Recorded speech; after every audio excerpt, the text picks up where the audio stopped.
Hello friends, welcome to Humera's kitchen. உருளைக்கிழங்கு வறுவல் எப்படி செய்வதுன்னு பார்க்கலாம் ஃப்ரெண்ட்ஸ். என்னோடய சேனலை சப்ஸ்கிரைப் பண்ணாதவங்க சப்ஸ்கிரைப் பண்ணிடுங்க. என்னோடய வீடியோ பிடிச்சிருந்துச்சுன்னா லைக்கை கொடுங்க. என்னோடய வீடியோ நல்லா இருந்துச்சுன்னா கமெண்ட் பாக்ஸில் போய் கமெண்ட் பண்ணுங்கள். கூட இருக்கிற பெல் பட்டனையும் கிளிக் பண்ணிடுங்க. அப்போ தான் நோட்டிஃபிகேஷன்ஸில் உங்களுக்கு என்னோடய வீடியோஸ் எல்லாம் வரும்.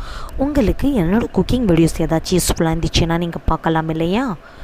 உருளைக்கிழங்கு வறுவல் 20 நிமிஷத்தில் ரொம்ப ருசியாகவும் டேஸ்ட்டாகவும் ஈஸியாக வீட்டில் எப்படி செய்கிறதுன்னு பார்க்கலாம் ஃப்ரெண்ட்ஸ். வாங்க ஃப்ரெண்ட்ஸ் பார்க்கலாம். அடுப்பில் கடாயை எடுத்துக்கோங்க. தேவையான அளவு எண்ணெய் ஊற்றிக்கோங்க. எண்ணெய் நல்லா சூடானதுக்கப்புறமா 1 ஸ்பூன் கடுகு ஆட் பண்ணிக்கோங்க. எண்ணெயில் கடுகு நல்லா பொரிஞ்சதுக்கப்புறமா தேவையான அளவு கருவேப்பிலை ஆட் பண்ணிக்கோங்க. அடுப்பை ஸ்லோவில் வச்சுக்கோங்க.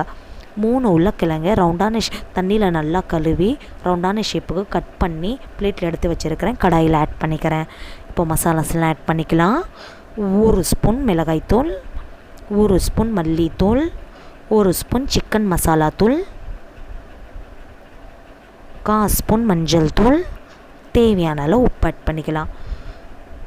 கரண்டியால் நல்லா மிக்ஸ் பண்ணி விட்டுக்கணும். அடுப்பை ஸ்லோவில் வச்சுக்கோங்க. உருளைக்கிழங்கோட கலரு மசாலாஸோட கலரோட சேரணும். அப்போ தான் மசாலாஸ் எல்லாம் உருளைக்கிழங்குல நல்லா இறங்கும். அது வரைக்கும் கரண்டியால் கைவிடாமல் நல்லா மிக்ஸ் பண்ணி விட்டுக்கோங்க. உருளைக்கிழங்கோட கலர் சேஞ்ச் ஆகிருக்கு. அடுப்பை ஸ்லோவில் வச்சுக்கோங்க. பிளேட்டை எடுத்து மூடிக்கலாம். 5 நிமிஷத்துக்கு அப்புறமா பிளேட்டை திறந்து பார்த்துடலாம் உருளைக்கிழங்கு வெந்திருக்கான்னு. 5 நிமிஷம் ஆயிடுச்சு. பிளேட்டை தொடர்ந்து பார்த்துடலாம். பாருங்கள், உருளைக்கிழங்கு நல்லா வெந்திருக்கு. கரண்டியால் நல்லா மிக்ஸ் பண்ணி விட்டுக்கலாம்.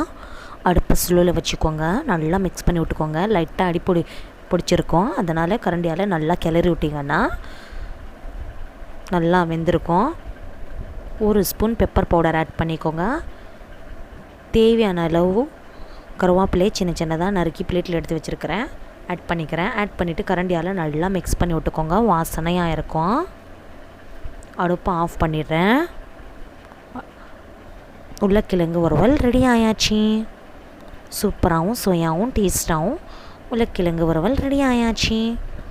சிம்பிளான ரெசிபி, பட் ரொம்ப டேஸ்ட்டாக இருக்கும். எல்லாருக்குமே பிடிக்கும். ஸ்பெஷலாக பசங்களுக்கு உருளைக்கிழங்குனாலே ரொம்ப பிடிக்கும். இந்த மாதிரி நீங்கள் டேஸ்டியான வறுவல் செஞ்சு கொடுத்தீங்கன்னா பசங்க விரும்பி சாப்பிடுவாங்க. ஓகே ஃப்ரெண்ட்ஸ், நாளைக்கு புது வீடியோவில் புது ரெசிபியோட நாளைக்கு நான் உங்களை சந்திக்கிறேன். அது வரைக்கும் பாய்.